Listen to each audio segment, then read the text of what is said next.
today's podium speaker, Dr. Boris Maiorov.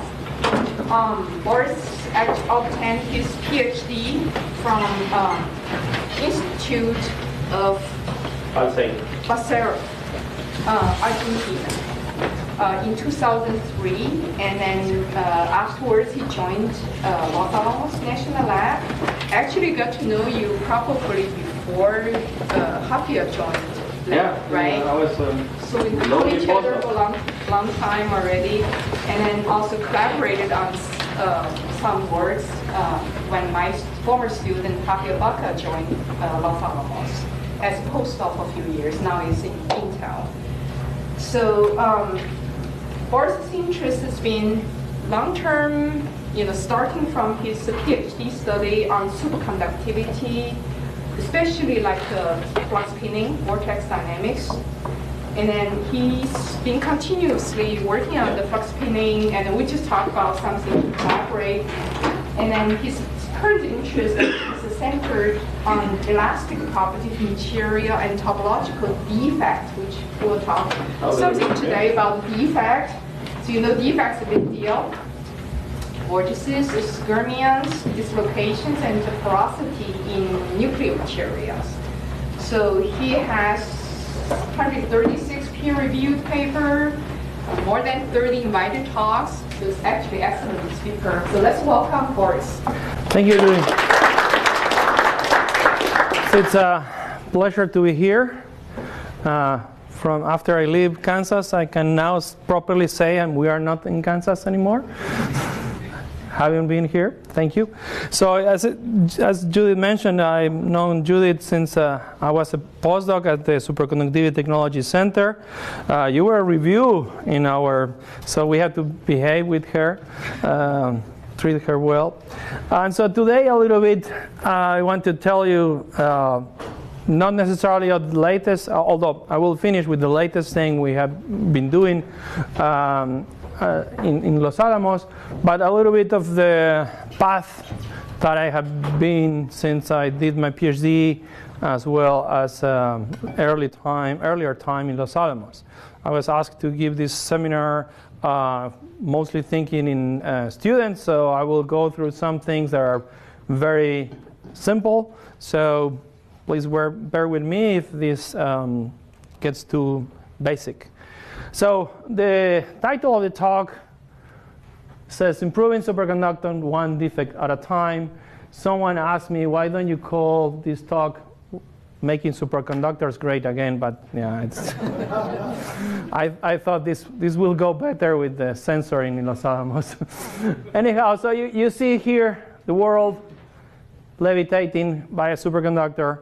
The Greeks say, give me a lever, I will move the earth. I will tell you, give me a magnet, a superconductor big enough, I will move the world. And the idea is these magnets that we can make with superconductors, this possibility that we have in superconductors, putting current without dissipation is one of the main drivers. You can have a lot of people saying, well, if you get a room temperature superconductor, you get a Nobel Prize. But in reality, if you make superconductor useful, is the thing that will drive our MRIs that anyone who has had an injured has been inside, or levitating trains or stuff like that we heard. So today's work, let me go on the acknowledgments. A lot of the work I'm going to show at the end was done by Maxime Leroux, which is my current postdoc, and he's leaving for France in the summer. Fedor Balakirev, that as you can see, our names are similar, but we come from very different backgrounds. Fedor is a genius in what is electronics and measurements, and without him, and he works at the High Magnetic Field Lab, which I'm working also now. Leonardo Civale was my mentor and now collaborator as a postdoc. And Masashi Miura, which is a former postdoc of mine, and now he's back in Japan, and he's also growing wonderful samples. Let me start a little bit of myself. As you everybody knows, so Argentina is here in the South America. This is Brazil. So Brazil and Argentina are different countries. They speak Portuguese, we speak Spanish, we have good meat, they don't. Now that this has been settled, and no one can argue this, I was born around here. in a little town close to Rosario, which is where Messi, if you know, or who Messi is, where Messi was born, on the other side of the river. But then I did all my science education in the south, San Carlos de Bariloche, which is a really nice place. My house was there. Yeah. So lakes, mountains, really, really nice place. Good skiing if you like. So if you're tired of the summer here and you want to ski, go to Argentina. It's really good there. And from this wet and beautiful place, I jump a little bit to here, to New Mexico, the land of the roadrunner. Which, interesting fact, coyotes run faster than roadrunners. So we have been lied all our life. Anyhow, so I have seen roadrunners in Los Alamos. Actually, Los Alamos is much better than this. It's actually closer to Colorado than to Mexico, and we are already in the skirts of the Rockies. We have trees, we have mountains, we have a ski hill 10 minutes ago, so you can go ski in the early in the morning and then go to work, or go to ski whole day, depends on you. So I've been here since 2003. After 2 days after I finished my PhD, I jumped in a plane. I got there, I started working on next Monday. I got my PhD on a Tuesday, I started working in Los Alamos on a Monday. Don't do that. Kids, if you finish your PhD, take a little vacation and take some time. Don't do what I did. So this is Los Alamos, actually. This is, as you can see, it's greener than what most people think of New Mexico is. This is Omega Bridge, which is, this is the lab part, one of the lab parts, and this is the medical center where my kids were born. Los Alamos is a lot more than weapons. When you say Los Alamos, what's the first thing that comes? You know? No? That's what I thought. So biofuels, DNA, weather predictions. One interesting thing I was telling the kids when PhD students, when we were having lunch today, is that during the Deep Horizon catastrophe, there were two teams working in Los Alamos. One was looking at how the oil was spreading in the Gulf of Mexico, and the other team was working on the cement that was used to cap that spill. So the expertise you have in Los Alamos goes from biology, astrophysics, physicists, material science, weapons designing for some reason, and many other things. So it's literally not only weapons. And as I said, in my case, I work, and I'm still working in superconductors. I keep working in other type of condensed matter, metallurgy problems, et cetera, et cetera. So it's 12,000 people. So you can find, probably, if you have any question, you can, well, take a car, because it's far away. But usually you can find someone that is working on that in Los Alamos. So that's really nice. A couple examples. ChemCam, this is one of the rovers. Another probe is checking metallography, mineralography. One of the things that most people don't know is that these little rovers are, you can see there is not a lot of solar panels. Why is that? Because they are run by plutonium. They have plutonium-238 that generates heat. Any one of you reads XKCD, the cartoon? So the last cartoon in XKCD, it's about plutonium. I should have added it. So anyhow, because of plutonium-238 gives radiation and it warms things a lot, give a good amount of watts, they use that with a thermoelectric component to give all the electricity to the rovers. The initial rovers had a few ampules with plutonium-238 just to keep it warm. Otherwise, things break. You know, electronics are fairly fragile, so they needed to keep it warm. But the new versions of rovers, they run in plutonium, basically, and that's why. Anyone have watched The Martian? Yeah. So you remember when the guy goes and gets the thing to be warm? That had plutonium, well, supposedly. Had not in the movie, but in the book, on the movie, that's supposed to have plutonium inside. So plutonium is an amazingly interesting material, difficult to work with, but amazing, interesting material. One of the few places you can work on it and find about this place is plutonium. It's things that they used to do for IAEA. So there are many, many different things you can do in Los Alamos. Small satellites, you name it, it's probably in Los Alamos. It's a nice place. The place that I'm working right now is the High Magnetic Field Lab, NHMFL, and PFF comes from Pulse Field Facility. What you do with, generally to have a magnet is you make a coil, you put current, you get magnet. Now, how high you can go depends a lot of what we can do with superconductivity. But right now, if you have a only superconductor magnet, you can go up to 32 Tesla. That's the whole world record made in Tallahassee, an all superconducting magnet. Usual superconducting magnets, they go 20 Tesla, 18 Tesla. Those are commercially. The record is a homemade. Now, if you want to go higher, what you do is you have outside a superconductor, and inside you have a lot of copper. Now, if you put a lot of current in a lot of copper, that basically have a big iron to put your shirt under that. It's a lot of power that goes into that. So actually, the cooling power that Tallahassee needs to do is many, many megawatts. It's like a small city just to have that magnet. The other way is to be intelligent, like we in Los Alamos. So what we do is instead of having a continuous magnet, we have a big capacitor bank, we make a magnet, and we dump the energy, and we generate a pulse. In this case, we go a little bit higher, and we have a generator. This is a 1.4 gigawatt generator. We charge it, we put a lot of energy inside, and then we dump it in a controlled fashion. And with that, we can measure a lot of things. In this case, I'm showing magnetostriction as a function of field. We can go up to 100 Tesla. And each one of these little jumps, it's a different magnetic arrangement. You can see here, these are different dimers and magnetic dimers, and they are oriented in different ways. And each way it orients a little bit, it means that the spins are working in a different way. We can look at superconductors.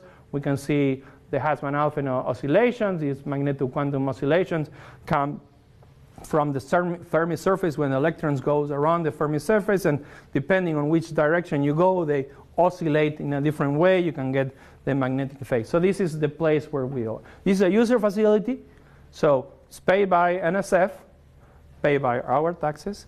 But that means that if you have an experiment you want to go, you write a fairly small proposal, you submit it, and if it gets approved, you go there and you measure for free. And so this is mostly for condensed matter, but whenever, if you have an idea to do in high fields, 65, 100 Tesla, this is the place you go. There are two parts of the High Magnetic Field Lab are in Tallahassee and in Gainesville, and those are DC fields.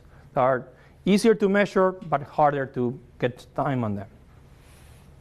The other thing I'm doing these days is using a technique called Resin ultrasound. Basically, you put your sample between two piezoelectrics and you vibrate them. So you measure frequency, you change the frequency, and you see the resonance. Just like if we're having a tuning fork. Tuning fork, you hit it, and you hear one of the resonance.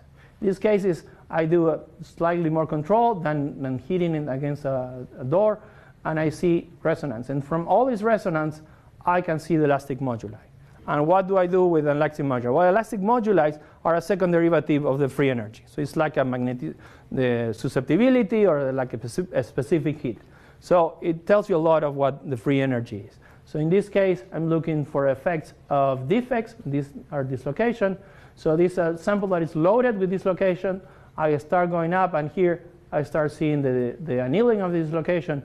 You can see a huge jump, and then the change as I go back in temperature. And this is the attenuation, the sound attenuation, which is basically the internal friction. I go up, you see a huge peak because a lot of the dissipation happens because the dislocations are moving, are being annealed. And then as I go back, I see a much lower dissipation, all based on how these materials are shaking. I'm always looking for good candidates to work here, also in superconductivity. So if you're finishing your PhD and you want to work in a fun place, send me an email. The other thing we do also with this resonant ultrasound is we look at magnetic system. This is the A phase called skyrmions. There are spins that make these tubes.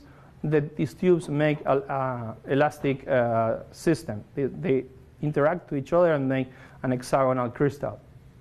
And what we see, so we are measuring the 6 elastic constants of a cubic system under magnetic field.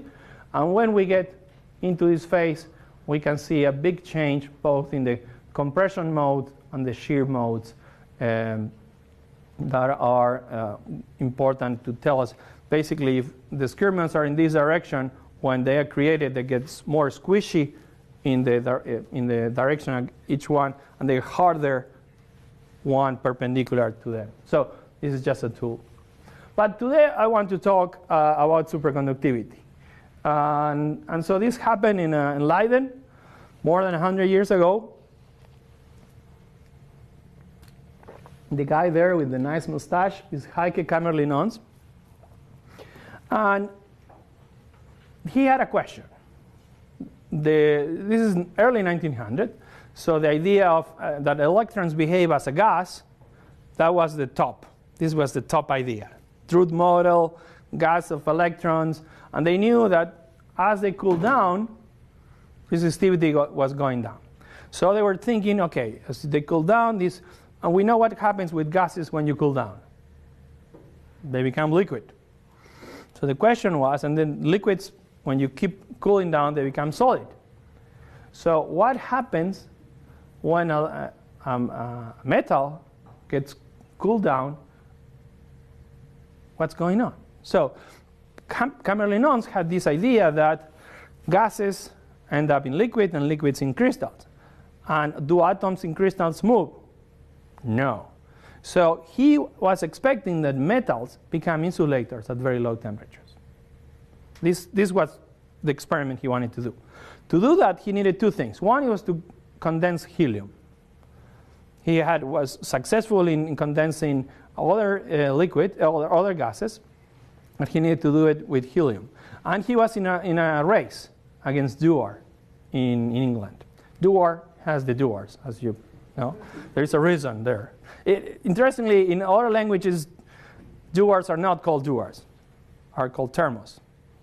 And this is because there was a couple of German guys who Dewar never patented the idea. So the couple of friends or people in Germany patented the idea, and this is what we call thermos, the ones that we use for hot liquids. Anyhow, so Dewar was running with Heike Kamerlingh-Onnes, but Heike Kamerlingh-Onnes realized that he couldn't do it alone. Dewar was working alone. So he called and had expertise in different things. He had someone working in blowing the crystal, the glass, someone working on the instrumentation to make the experiments better, and someone working in machining the pistons that were very difficult to do the liquefaction of helium. And he actually succeeded. But what he found is that as they were cooling down materials, they were getting to something flat, and flat, and flat, and flat. And he was trying different materials, gold, silver, this is platinum something, gold, platinum, mercury, and so on. And over and over and over was flat, low temperatures. And so this is where, after having the possibility of cooling down, he faced the problem of materials. He said, all the materials that I'm having are not clean enough. So I want to have the cleanest material I can. And so at that time, mercury was one of the cleanest they could get, because basically you skim the top where all the dirt goes. At room temperature, mercury is liquid. So basically you can get the cleanest metal you can find at the time. And so this is why he was looking for mercury. So this is resistivity of gold. And then, what happens when you go with mercury? First thing he saw is that this slope was much steeper than the other materials. And this is how superconductivity, or supraconductivity, actually, when it was discovered, he called it supraconductivity. This is what he found. And one of the important things is that this is 10 to the minus 5 ohms. He didn't put 0. Because when you're experimental, you're limited. He knew that the resistivity was lower than 10 to the minus 5. But that was it. He didn't know how much it was really. And it took a couple of years. Now it was 1908 until 1911. One of the things that people don't know is how many of you, I'm talking to the PIs now, how many of you complain about safety in the lab? How many things they put us through? Camerlinon's lab was closed for close to a year because of safety concerns, between him getting helium and him getting superconductivity. Because someone didn't like him in the university, and this had never heard of two professors not liking each other, it's never heard of. And because this guy didn't like him, one called the town and complained about the high pressure cylinders Camerlinon's had, and that this risk was a risk to the safety of well-being of everyone. So there were close to a year where he had to develop all the paperwork to get his lab approved. The problem is that the city wanted a signature from the university, and the university wanted a signature from the city. And he got a signature from the king. And that's how he solved it. In the meantime, Zeeman, working in his lab, because there was no cryogenics working, Zeeman was able to do his work and get a Nobel Prize later. Anyhow, so it was not bad. Important thing is he found something that would look like resistivity going much lower. But it was not until our good friend Meissner who actually really shown that superconductivity is not just a transport property, but it's a thermodynamic property. And this has to do with the perfect diamagnetism. When you are above TC, magnetic field penetrates, but if you are lower than a temperature lower than TC, all the magnetic field is exposed in a perfect diamagnet. And this is thermodynamic. And you can show that if you have a thermodynamic diamagnetic, you can actually show that you have resistance equals 0. We still measure resistance equals 0 because that's what a superconductor is. But in reality, superconductivity is not more than a specific case of magnetism, as a good friend of mine would say. So you could have this expulsion after a certain field. This field will go up as you go down in temperature. So you have this nice superconductivity phase diagram. And this is one of the things you can use to make magnets. And so if you measure in this phase the magnetization as a function of field, this is negative with basically magnetization minus the applied magnetic field until you get your critical field. You lose all the screening and you have all the magnetic field entering. Now, you can make a Ginzburg-Land theory of the superconductor. And if you do that, and you are a very intelligent student, like Ginzburg was, you can realize, you can realize that we have two parameters, one that is psi and the other is lambda. And if you make, in all superconductors at the time, lambda was much smaller than psi. But if you go to the other extreme, you can have a new solution. And this is what Recursive went and told his boss. He said, you know, if you get psi much smaller, you can get this new phase where the magnetic field, instead of being totally exposed, you can let some inside and go to a much higher field. And so this is actually a Recursive phase, or Shubnikov phase. And in this phase, if you have psi is smaller than lambda, lambda is where the magnetic field penetrates, and psi is where superconductivity is defined, you get these little curls of magnetic field. So it's a tube in the direction of the magnetic field made out of currents, superconducting currents around it. And they also interact and they get a hexagonal phase. So Recursive actually found this. Many years before, and I don't know if I have it, Now, many years before, Shubnikov had already discovered type 2 superconductivity in some alloys. The problem was that the magnetization was really, really weird, not like a superconductor. And so everyone was telling him, well, you know, your samples are bad, again. And sadly, they sent him to Siberia, and so no one could continue his work. And now, because he was sent to Siberia and died there, no one wanted to continue working that. Imagine that. Oh, this Shubnikov, the guy you guys sent to Siberia, he had a good idea. I want to look at. So it didn't happen until the 60s, where Recursive realized that this new phase was possible, and he fitted the data of Shubnikov, that people realized they were type 2 superconductors. The biggest problem was that now this is HC1, now the critical field, that this is where you have Meissner. And now you have a much bigger phase where you have superconductivity, but you have vortices. And so if you look at the resistivity, it dies. So it goes to 0 at much higher field, let's say here, than it should have. If you look at the magnetization, this is where the Meissner effect ends. So all this new region where the magnetization is not really minus H, it's here. And people didn't know what it was. They were, well, maybe it's trapped field, maybe it's something, homogeneity in your sample. But it was not until Recursive realized there was a solution of the Ginsburg-Landau, and it had a new phase. And this is what he's, And this is Recursive. This is before he passed away, I think last year.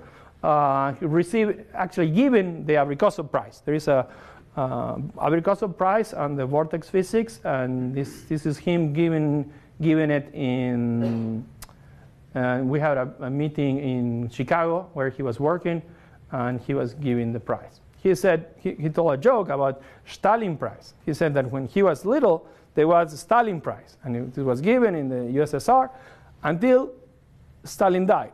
And for some reason, they changed the name of the prize. So he was saying that he hoped that when he passed away, we'll still give the Recursive Prize, and we still are giving the Recursive Prize. Anyhow, this is how vortices look like, and you can look at them at Bitter decoration, STM, Lorentz microscopy, etc., etc., etc. They are real. They interact with each other. They form really nice ordered or disordered lattices. But because of the interaction, if you have little defects, they are almost perfect, like a crystal. If you have a lot of defects, they go like this. And this is what I've been trying to work and understand for the last many years. And the idea is that you have these vortices now. They form a lattice if you don't have a lot of defects. And then you put a current. And that produces a force. Now, the problem is that if your sample is free of defects, these vortices move. And you're moving a flux that generates a voltage.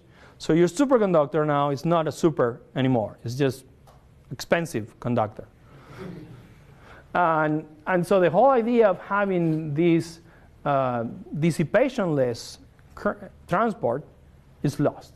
So luckily, we know that all materials have defects. So even the smallest amount of defects are enough to see the superconductivity transition. Now, when you want to put a real amount of current and make a magnet, let's say, that is much difficult to do. So again, this is a superconductor generated by the currents. And the way to make them stay in a place is to kill the superconductivity. So in order to have a good superconductor, you have to kill superconductivity. It's like having a boss. He says, boss, I have a perfect superconductor. Okay, go back to the lab and make some defects so we can make it useful. So the idea is that if you have a region where superconductivity was lost, you don't need to kill superconductivity in order to get the magnetic field inside. So if you kill it on the size of a core, it's 1.4 of the core, but it's the size of a core, you let the magnetic field in, but you didn't have to pay the energy to kill superconductivity. So you gain that energy. So if you move it outside, now your vortex have to kill superconductivity here, let's say.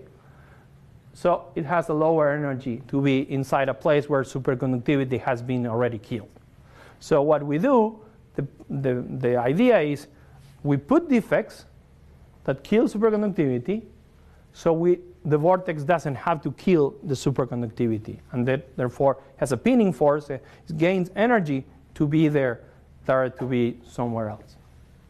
Now, the problem is that vortices interact to each other.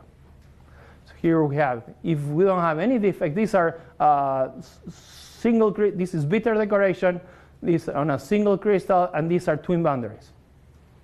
This is by the time I did my PhD. A friend of mine, they did. So if you are far away and you don't have twin boundaries, they are equally spaced. And they repel each other, and they have really nice order. But if you have defects, they get together, but because they interact with each other, they lose a lot of energy. Just think of an elastic sample that you have repulsion between particles. If you put them together, they repulse each other. So ideally, you want to have something that has the perfect spacing of the lattice of the vortices. The problem is that the lattice depends on how many. The lattice distance depends on how many you're putting. So here comes a problem that is it's like, I was going to say something on politics, like having Republicans and Democrats that's happy at the same time, but not going to say that. So you have now defects, vortices that want to be in a defect, but at the same time feel the repulsion from other defects. So on one hand, you want to have the lattice parameter you have because of the magnetic field, and on the other hand, you want to be at the same place, all want to be where they gain energy. So the question is, how do you get both? Vortices that are pinned and vortices that are free, and maximizing the overall energy of that. And the way we do that is by measuring the critical current. The critical current is, as I say, we put the current, they feel a force, and nothing happens until you see the dissipation going up really, really fast. This is a power law. This power n can be 25, can be 10. So this is really, really steep. We zoom here to show that this is a power law, but in reality, if you look from above, this looks like a vertical line. And you have to hurry up and stop putting current, otherwise eventually you have some defect in your film or your material, you break your sample or you heat everything up. Now, back in the 80s, I don't know how many of you remember the 80s, high TC came. And it's called the high TC, and this was a big thing until almost there. The highest TC that people was able to get was below 30, below actually 20-something. This is the liquid neon temperature of boiling. And then these two guys, Bernos and Mueller, they found superconductivity in copper base. And now it goes up really, really, really fast. And this is big because this is above liquid nitrogen temperature. Liquid nitrogen is liquid air. So we can basically cool down air and have a working superconductor. And now you see this is 1987. Someone help me calculate how many years has passed. More than 10, more than 20, and so on. What happened? I don't remember the news from 1980. Actually, I remember 86 when Argentina won the World Cup. So this was just around there. But this was the panacea. No? We were going to be now levitating in trains, flying in cars, and roads are made out of superconductors and everything, all the transmission will be great. And I would even say, even now, people have found superconductors are 170 under pressure, and a couple of months ago, people have found TCs of 260K. So this was warmer than Chicago at the time, I remember. Literally. Or I don't know how you guys were here, but we were cold, but not Chicago cold. Anyhow, what happened? This is 1993, 170 Kelvin. And I don't know you, but I haven't been in a maglev used in ITC. There is one actually in Korea, but it's just for demonstration purposes. What happened that we don't have cables and our MRIs are dirty cheap and so on? Well, not so fast. Problem is that there are two things. One is the material problem. These little things are, I have here a beautiful example. Actually came by handy. I always bring one, but in this case, what is this? It says here, KU, understanding the universe starts here. It's made out of what? Ceramic. So high TC are ceramics. And how easy is to make a cable from this? Hard, very hard. The other is more intrinsic. They are called high TC, high temperature. When you put high temperature, you start having something intrinsic called fluctuation, thermal fluctuations. And that means that there is a huge region where you have now, instead of having your vortices very well pinned in their places and being useful, now they are in a liquid. They are useless.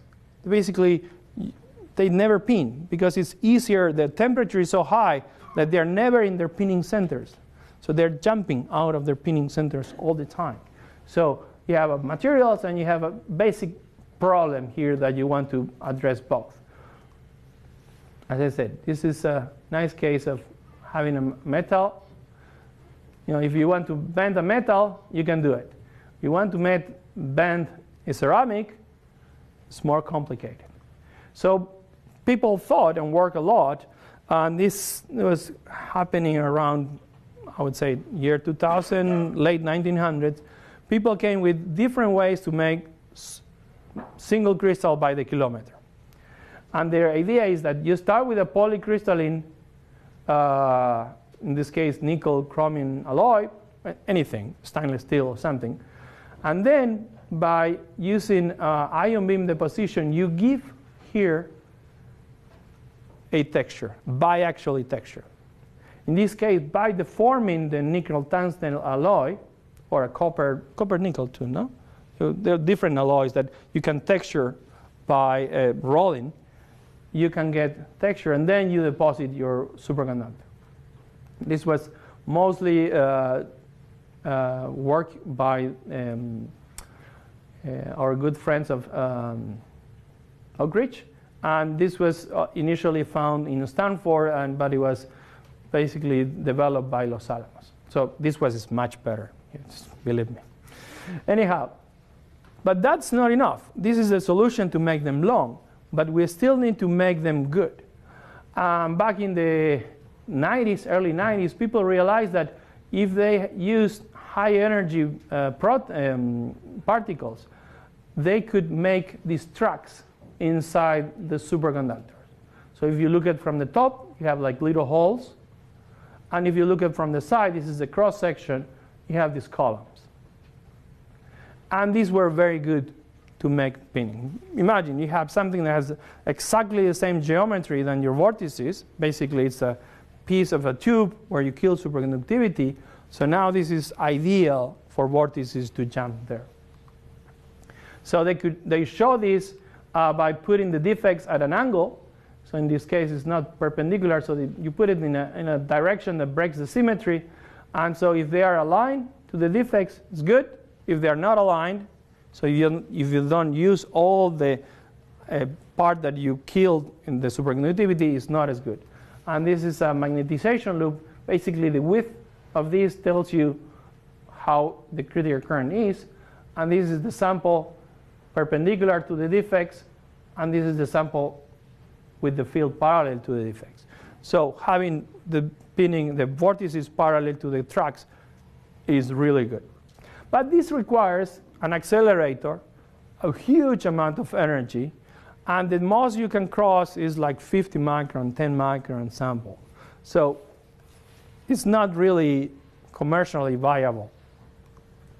So we started, and this is a very old measurement we did, first trying to see what our samples already have.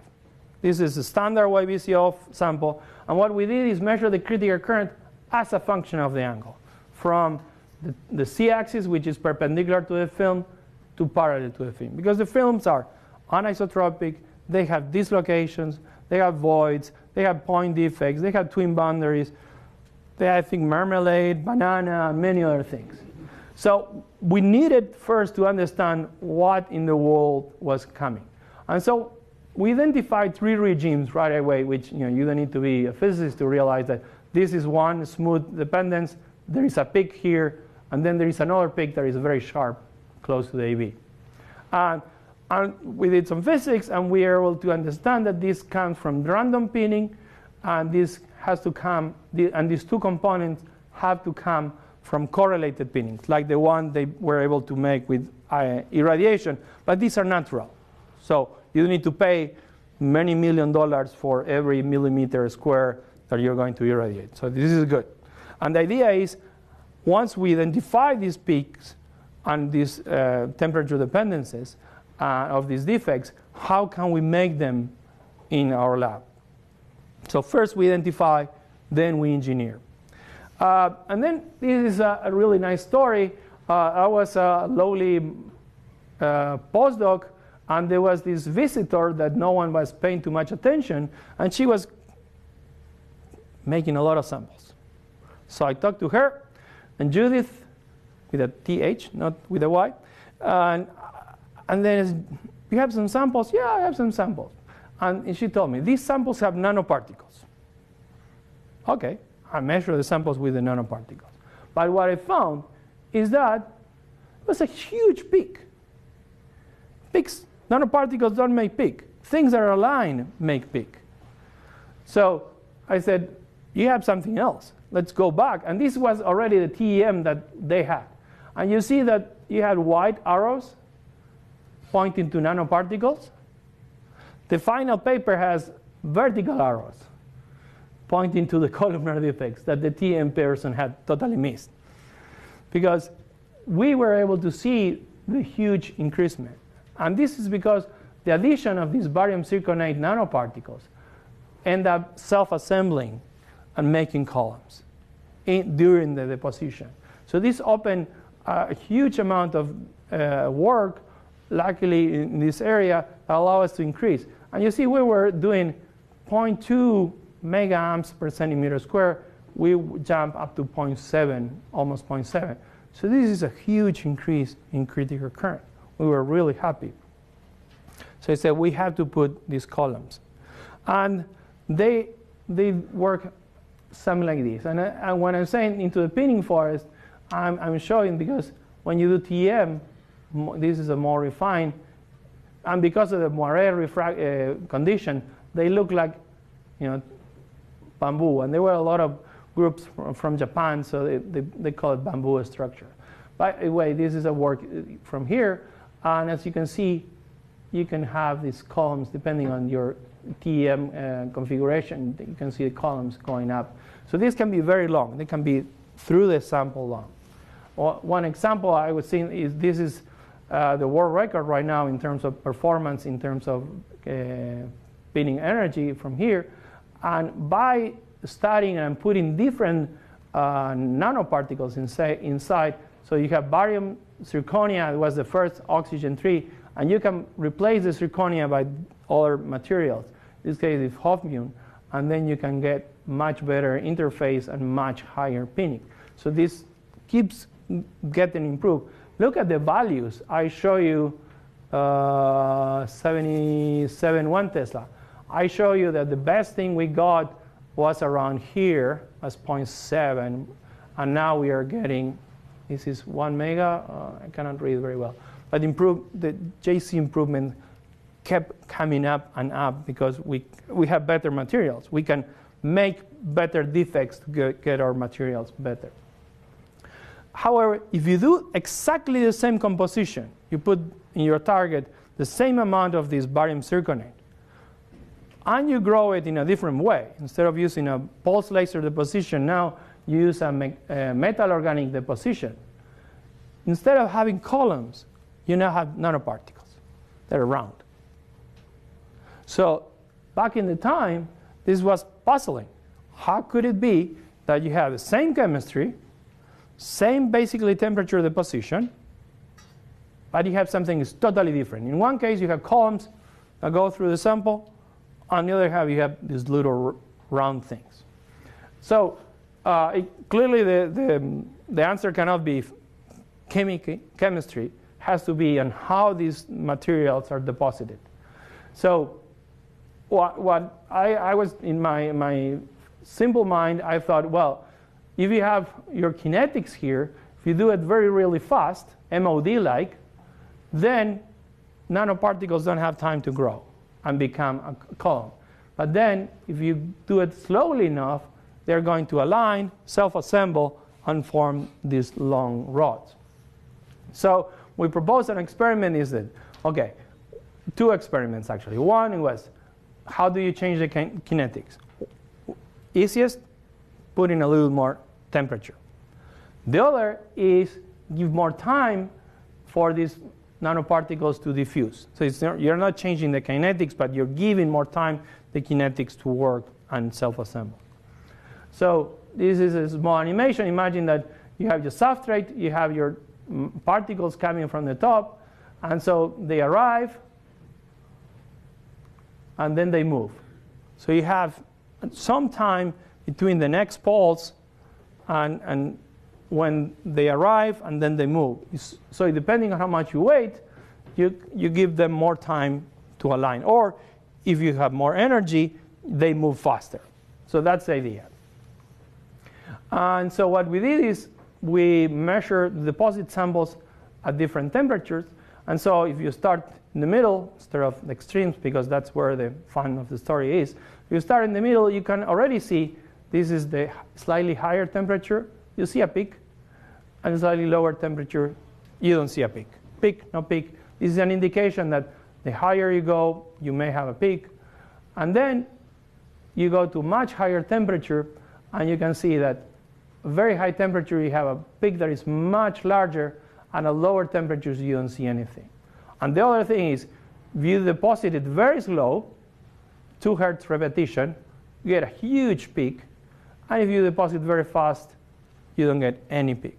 So this idea that the kinetics are one of the things that are dominating, or that you can use kinetics to change the geometry or the morphology of the defects inside your superconductor, is really the way.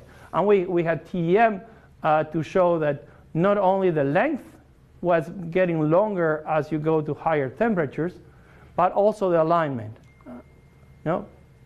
Both of them. But the best one is not the one that has only nanoparticles or only peak. It's the one that has a little bit of both. So it's not only columns, it's not only nanoparticles, it's the one that has both. So this is a TM, and this is me going over each one of the moire fringes. When I zoom out a lot, I'm putting a rod in each one of them. And with this, we were able to calculate both the alignment and the length, the average length of that. So at a low temperature, we have very short, and as you go to higher temperatures, we get much longer. And also the angle get displayed so the length goes up in temperature, and display, so how much they are displayed, decreases as we go to higher temperatures. So they become much more aligned as we go to higher temperatures. But then we can use this to understand new superconductors. In this case, this is a barium-122. This is iron pnictide superconductor. And these films have naturally huge peak. Look at this. This is basically only peak on another peak close to the AB. But these films had already very natural. So all the physics we understood in the high TC, we can apply directly to these new superconductors that came a couple of years ago. Now, going to the end, I told you that in order to measure these, we have to measure the voltage, measure where the critical current is, and then you apply current. And each one of these points, tiki, tiki, tiki, tiki, tiki, tiki, tiki, takes a couple of seconds. So a curve like this takes 2 minutes or 1 minute, depending on how fast your electronic and how many points you want to put, but it's a matter of a minute in a curve. Now, what happens if I want to explore much higher fields than the one I can get in my PPMS? For example, if you are in a high magnetic field lab and they say, wow, can you measure here? The answer is maybe, yes. So this is a magnetic field as a function of time. You basically dump a capacitor bank, it goes up to 60, 65 Teslas, and then goes down. And this is basically 50 milliseconds, 60 milliseconds.